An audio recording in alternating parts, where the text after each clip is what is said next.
اسلام آباد کے official secret act عدالت میں شاہ محمود قریشی نے جوائنٹ بینک اکاؤنٹ کے لیے بایو میٹرک کی اجازت کی درخواست دائر کر دی۔ جج ابو الحسنات ذوالقرنین نے ایف آئی اے کو نوٹس جاری کر کے جواب طلب کر لیا ہے۔ آپ کو اپڈیٹ کریں ہیں کہ اسلام آباد کے آفیشیل سیکریٹ ایکٹ عدالت میں شاہ محمود قریشی نے جوائنٹ بینک اکاؤنٹ کے لیے بایو میٹرک کی اجازت کی درخواست دائر کر دی ہے۔ جج ابو الحسنات ذوالقرنین نے ایف آئی اے کو نوٹس جاری کر کے جواب طلب کر لیا ہے۔ بینک اکاؤنٹ کھلوانے کے لیے بایو میٹرک کی اجازت دی جائے۔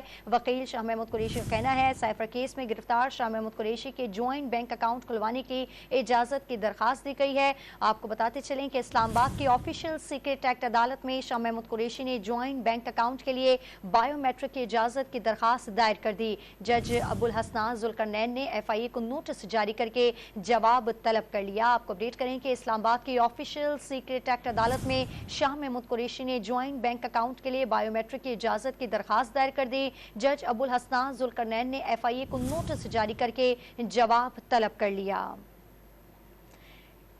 اسلام آباد کی آفیشیل سیکریٹ ایکٹ عدالت میں شاہ محمود قریشی نے جوائنٹ بینک اکاؤنٹ کے لیے بایو میٹرک کی اجازت کی درخواست دائر کر دی۔ تفصیلات جان لیتے ہیں ڈان نیوز کے نمائندے عمر مہتاب برنی سے۔ عمر برنی، اپڈیٹ کیجیے گا۔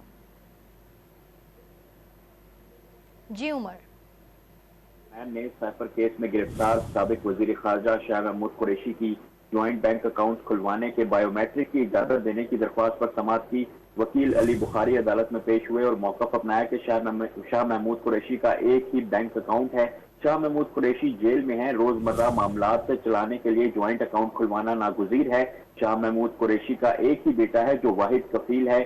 شاہ محمود قریشی کے ملازمین اور وکلاء کی تنخواہیں بھی ادا کرنی ہے۔ شاہ محمود قریشی اہلیہ کے ساتھ جوائنٹ بینک اکاؤنٹ کھلوانا چاہتے ہیں۔ شاہ محمود قریشی کی بایو میٹرک تصدیق کے لیے بینک سٹاف نے جیل جانا ہے، اجازت دی جائے۔ عدالت نے درخواست پر ایف آئی اے کو نوٹس جاری کرتے ہوئے جواب طلب کر لیا۔ بہت شکریہ تفصیلات دینے کے لیے عمر مہتاب برنی۔